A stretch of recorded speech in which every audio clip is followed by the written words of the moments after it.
The Elgato Stream Deck has become a staple of everything production related. If you're a live streamer and you're thinking of buying one, or maybe you already have one and you're just not too sure what to do with it, this video will show you a basic setup for live streamers, barely scratching the surface of what this thing can really do. It is controlled by the Stream Deck software, which lets you customize the buttons. If it's your first time, just go to elgato.com/download. There you can find all the different Elgato software for different devices, or you can search by just selecting your product here. You have a Stream Deck, and then here you can pick which size you have. It doesn't matter, it's the same Stream Deck software. Now the specific one I'm using for this example is the Stream Deck Plus XL. It's brand new and it probably doesn't exist in white right now. I painted it myself. Here's a clip.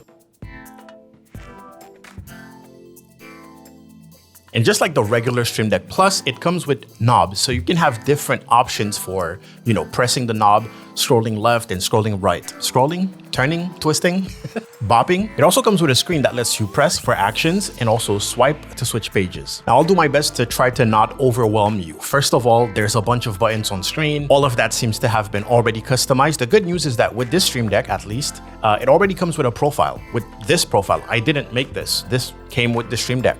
And it's a way of already installing plugins, already showing you what is possible. When you first install it, it's gonna be like, hey, there's a couple plugins we would like to install. Should we do it? Click yes. This will give you inspiration to create your own pages later on. And then right here is the page that I created, we're gonna talk about. Mine actually has a cool little transition when you switch to it, and I'll tell you how I did it. I already have a video explaining the concept, but maybe I'll go into details if we have time. So how does this all work? I'm gonna create a new page so we can start from scratch. Basically on the right side of the software is where you will find possible actions, right? On top here, you'll see keys and then dials and then plugins. So keys are the buttons that you can press. The dials are the knobs basically, and you can perform different actions. How do we make it perform those actions? Well, you just go to the drop downs and then you drag and drop. For example, this specific key can trigger a timer. After placing it on your Stream Deck, you can go down here to see all the settings for it. Duration 30 seconds, what kind of sound do you want it to make when it reaches the end, and all that good stuff. If I press it right now, at least on the camera, you should be able to see right there. It's not super clear, but the timer has been initiated. Do my best to make it clear. There it is. In 3, 2, 1. There you go. So customizing is that easy. Drag, drop, and then play with the options. If I want to drag and drop this here, for example, move things around, you can also do that. If I want to copy this and paste it here, for example, I click once, right click, paste, boom, I can duplicate them. If I want to make this a folder, I can right click on an empty space, create a folder. And what that does is when I press on this folder, it opens up basically a brand new page with a return button. If I press, I go back to my previous page. So there can be layers upon layers upon layers upon layers, knowing that we're working on one profile right now. But anyways, we'll get back to that. Right click, delete that, right click, delete, or you can just press delete on your keyboard, I believe. Yes, that works. Now the question is, what can I do with the Stream Deck? You're gonna have a list of default actions here, and if you see stuff that I have that you don't have, it's probably because you don't have the plugin yet. So Elgato actually has a marketplace for plugins where you can search for plugins directly here on the tab, or you can click on that colorful button that will bring you to the marketplace. And the marketplace has a lot of stuff, including Stream Deck buttons. It has profiles for software that you are probably already using, and it also has, right there, plugins. So you can click here, and if you want inspiration on what to do, or if you're looking for something specific. So before I give you analysis paralysis, let's talk about useful plugins for live streamers. One of the useful ones for live streamers, for example, OBS Studio, of course. And all you have to do is basically click get or open in Stream Deck, and it will add it to your Stream Deck. Super simple. Then when you come back to your Stream Deck software, under keys, if you scroll down, you will have OBS Studio basically added here with all the actions that you can perform. All right. So same thing for Photoshop, PottyPop, Spotify, StreamerBot, Twitch itself, and more. You can search by keywords for specific software because, well, users can create their own plugins. A good example is I personally do not use Spotify. I use a YouTube Music Desktop, which is not an official YouTube app. And I managed to find 2 different plugins to actually control it. So it's difficult to make videos like that because everything is personalized. Exactly what do you use? What do you use often? What is necessary for you to actually have a Stream Deck profile?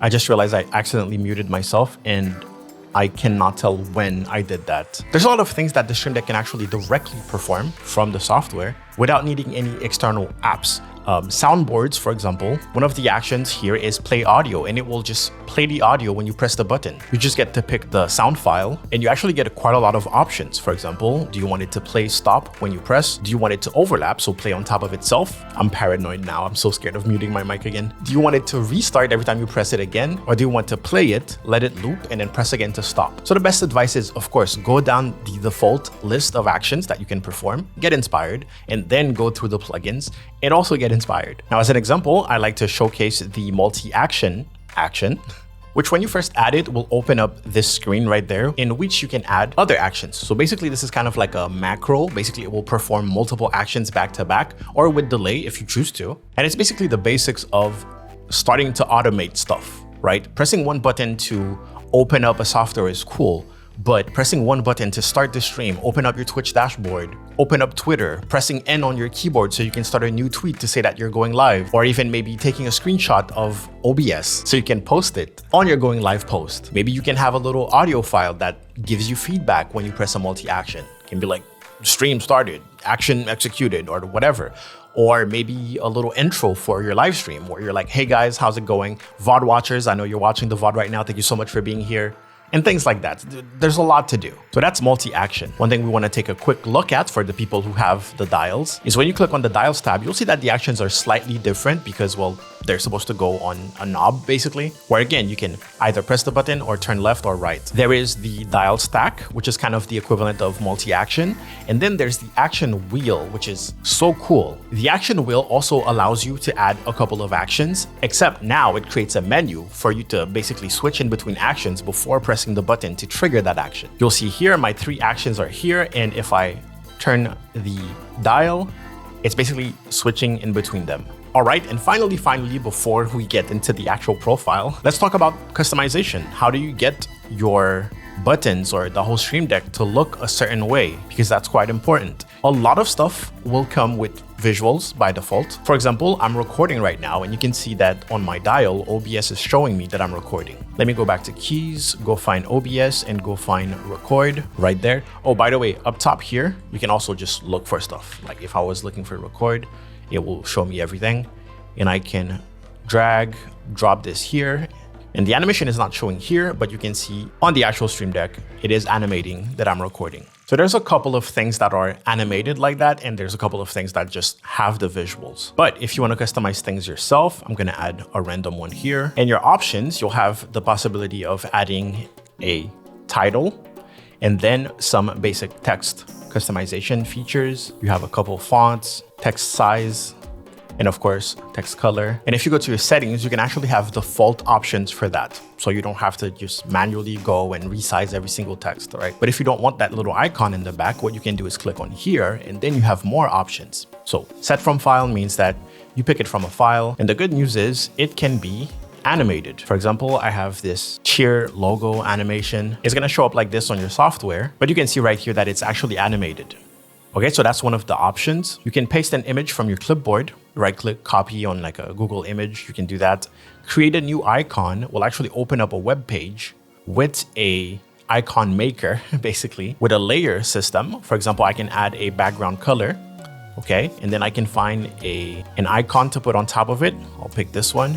And just like that, I can click here, click save key, and it will save an image. So then you will have to go into your Stream Deck software and then set it. If you check the tabs here, there's a wallpaper mode, which is something that I didn't even pay attention to.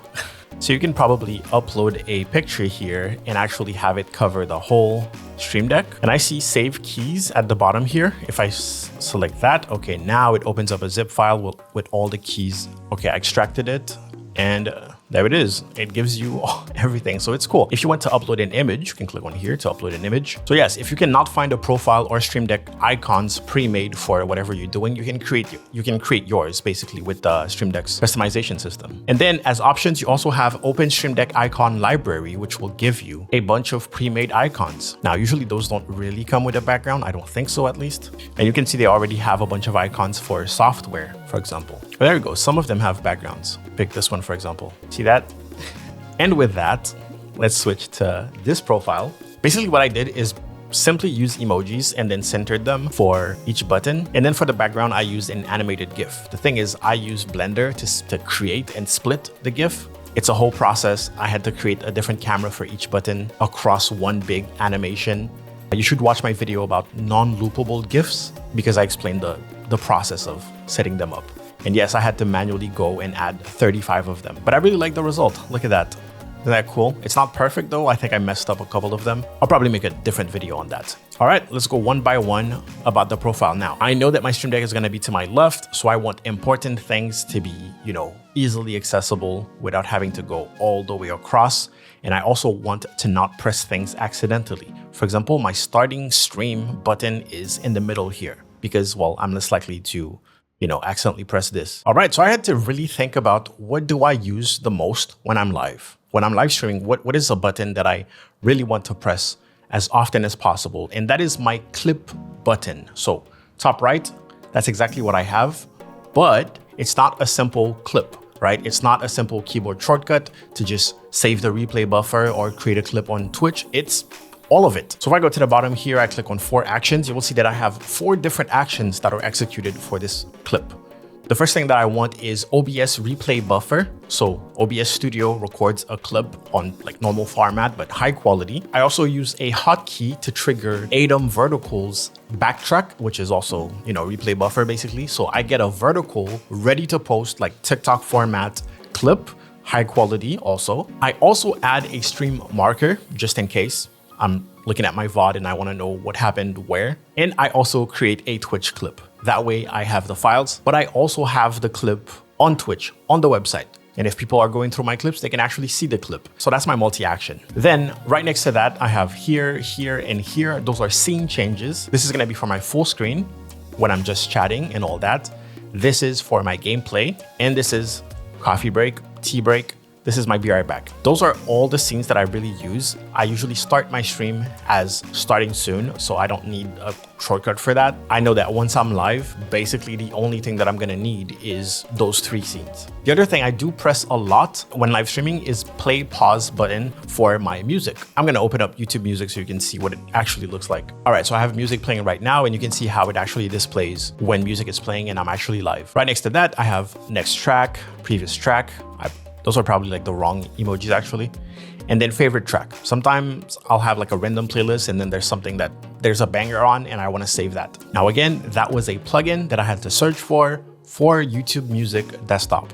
There is a plugin for Spotify that does pretty much the exact same thing, probably more. Naturally, right underneath that, I have buttons for the volume because sometimes I turn on the volume on the music and this is specific for the YouTube plugin. So it only turns up and down the volume for YouTube. Yes, I also have it on the dial. Right there, you can see it says YouTube Music, but you never know. Sometimes I want to turn it down a notch real quick. I can tap that. Finally, my going live and going offline button. Now the secret here is that this is a switch multi-action. It's not just a multi-action. When I press it once, I needed to run a bunch of stuff. And when I press it a second time, I needed to basically stop the stream, right? I just smacked my camera. Under multi-action, this is what you want to look for, multi-action switch. And when we check it out, we can see that we have the switch in between the 2 ones. So the first one, what it does here is it switches my scene to starting soon. It starts the stream in OBS. That's from the OBS plugin. It opens up a website. In this case, it's speech chat. This is my TTS. I always have like TTS for my chat. It opens up a Twitch dashboard, but not just the Twitch dashboard. It opens up the stream manager, which is what I want to see. I don't care about the actual Twitch dashboard. It opens up a separate chat popped out. It opens up StreamerBot. All of my channel points are basically handled by that. It opens up Twitter.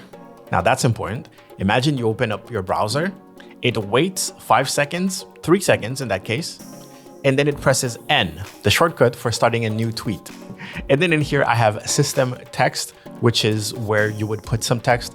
I'm still debating if I want the text here. I'll probably have my link in there, even though on Twitter, do not put your link in your first tweet, put it in the comments because Twitter actually hates external links. And then now the stream is over. So I want to press the same button again. It stops the stream here. It mutes my music automatically because I probably rated someone else and I want to listen to what they're doing. So no more music as soon as the stream is done. And then it opens up Twitch on the clips page from my dashboard because I want to go and look at the clips that were taken during the stream. so I can post on social media and all that good stuff. So very, very useful. Okay. Now, right next to it, I'm going to have this weird looking thing. Let me press it. And this is my soundboard system and my voice changer. I use VoiceMod. I have a pro account. I am a VoiceMod partner, ambassador, or whatever. So this would be my system. If you use anything else, like you would use, you know, something else, or if you want to use the Stream Deck, those are the buttons for the Stream Deck directly. You can do that. At the bottom here, I have a couple voices. And then up top here is the VoiceMod soundboard. I haven't picked sounds yet, but here they are. This was mostly for an example. I also have a specific button here to stop every sound that's playing. If I press the wrong sound effect, for example, I can stop it. And then here, if I want to monitor myself to hear the voice changer, I can tap on this one. I have Lizard is the only one I picked so far. Lizard. All right, let's continue. So something that I like, again, is being able to press on stuff without necessarily looking or without looking for it. Bottom right, I have kind of my emergency button. If I'm getting hate rated or if something's wrong, I can switch my chat to emotes only. Now, this might be different for you. I believe Twitch has like a shield mode if you're getting hate rated and all that. And there's multiple ways of doing it. Most importantly, the placement is important. I can easily reach. I don't need to look at my Stream Deck to figure out where that is and press it. Right next to that, we have the add button. I rarely use that, but if I have to, I can be like, oh, I'm gonna go grab some water. Here's a 1-minute ad. Bottom here, I have pretty important stuff. We have my microphone in OBS. So this is part of the OBS plugin. It is the audio mixer. This is where you'll find it, and you can select mic auxiliary or desktop audio, which means that right next to that, I have desktop audio. If I want to take a call, I want to mute my mic, I can do it. And by default, there is a visual, which I'm going to press right now. And you can see that it switches. Keep in mind that you can customize the switches, right? So this is by default, it looks like that. And when it's muted, it looks like that. I should probably put something red in there. Same thing for desktop audio, which is very important for me because I use TTS. So if someone comes in and be like, oh, buy viewers, or I'm a graphic designer, I don't want my chat to hear that. This one is a Twitch button, is the open dashboard from the Twitch plugin. I'm probably never gonna use this, but you know, if I want to open Twitch real quick, I have that. So all of that side, basically the right side here is the most used stuff that I would use during a live stream. And then the rest is kind of like an afterthought, really. Unless you're really, really tinkering a lot, there isn't that many buttons that you need on one single page when live streaming. Unless you're also using the Stream Deck to game, but in that case, you would need a game profile, I would say. Or if you just need a couple of keyboard shortcuts for your game. Just letting you know that this side is basically further. Oh, I accidentally pressed the screen. Just letting you know that this side is further away from me. So I put the things that are less important or less urgent. Top left here, we have record button. So this is me using OBS Studio. I record all my videos in here. And the lifesaver button here is the pause recording button, OBS Studio also. Then here I have a screenshot in OBS Studio. Since I usually pose for my thumbnails while recording, here we're back to stream related with just chatting. This button will switch my stream category to just chatting if I just press it. And that's something that happens a lot. Sometimes I play games, sometimes I'm doing DIY stuff or whatever, and I forget to go back to just chatting when I'm done playing the game. This is also from the Twitch plugin, and it's stream category, it's called. Speaking of the Twitch plugin, you have chat message. You can send a message in chat directly. And in my case, I have !socials. Let me show you the options. Right here, you can pick the channel, the account, blah, blah, blah, and it will type this in chat and basically send it. This triggers Nightbot to basically post all my socials. If I'm talking about my YouTube channel, if I'm talking about my Instagram, if I'm talking about my Twitter, I can just press this button and people will have a link to it in chat. Same thing for here, !gear. If people are like, wow, what is this camera you're using? Hey, what is your setup? Boom, !gear. Knife here has to do with the StreamerBot plugin, and it plays an action. I don't think I can demonstrate the knife, but I can demonstrate the laser. This is something that I have with channel points, but I can also trigger it directly from here. And it's laser eyes for 5 seconds, and then it's gonna turn off by itself. So I don't know, if I'm getting a little mad at someone, frustrated, and I need to yell at someone, I think it would be pretty cool to trigger that. Then the two ones you're seeing here, I've been using the entire time. The first one is to zoom in on my desktop, so we're back to recording only. And then the second one is to stop it from following my mouse around. So I'm gonna press it, and now I can move my mouse freely. I'm not gonna lie, at this point, I was like, what else can I add? I don't think I need anything else. And I remembered, okay, do I sometimes have to open up programs while I'm live or while I'm recording? Then I remembered, yeah, I do need to do that. So right here I have Mobius, which is a music software. Sometimes I do live looping on stream. Right here is going to be Discord, which I should probably swap places. You know what? Let me do it. It's probably going to ruin my whole transition thing. Right here is for games. That's Steam. And right here I have Battle.net. Right here I have the pencil, and that is for Affinity. If I want to edit a thumbnail or if I want to explain some graphic design stuff to people, which happens pretty often on stream. Bottom left here, I have Discord stuff. So Discord has its own plugin, which I highly recommend. There it is. It lets you use the soundboard. You can mute, deafen, join or leave specific voice channels, text channels. You can push to talk with it. You can push to mute with it. Set audio device so you can switch between headphones and things like that. See your server stats. Just a lot, just a whole lot. And I just have like mute and deafen.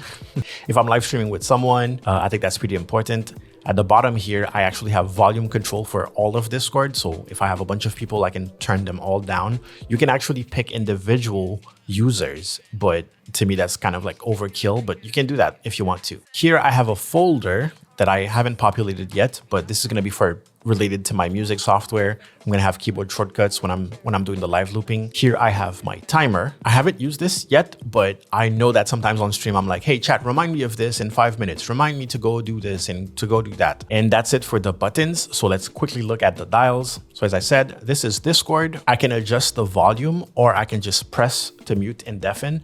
Keep in mind that the screen is something that I can also press to mute and deafen.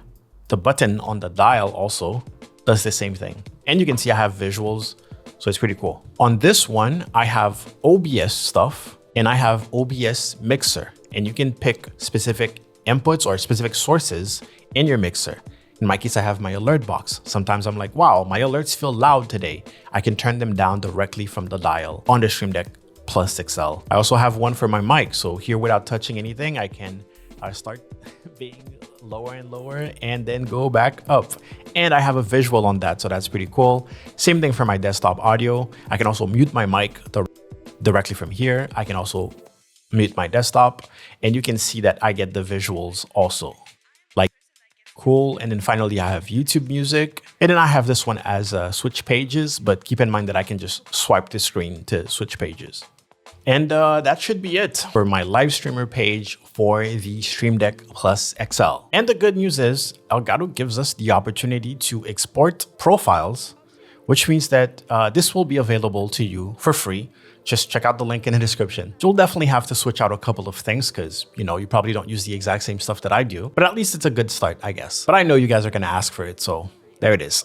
I don't know if I'm going to make another video, but I have more of this pretty cool concept for page transitions. So every time you switch to a page, it does a little transition and then it freezes. But I have to work on that. Like it's a lot of work. I need to create them in a 3D software, then render them. Each X here is actually a different camera for a different button. Then take each file, convert them to a GIF, but then convert them to a GIF that stops, that doesn't loop. So I'm still working on that. I'm still working on that. But hey, I only have this one that works for now. Anyways, subscribe for more videos like this and follow me on Twitch. I do live stream, believe it or not.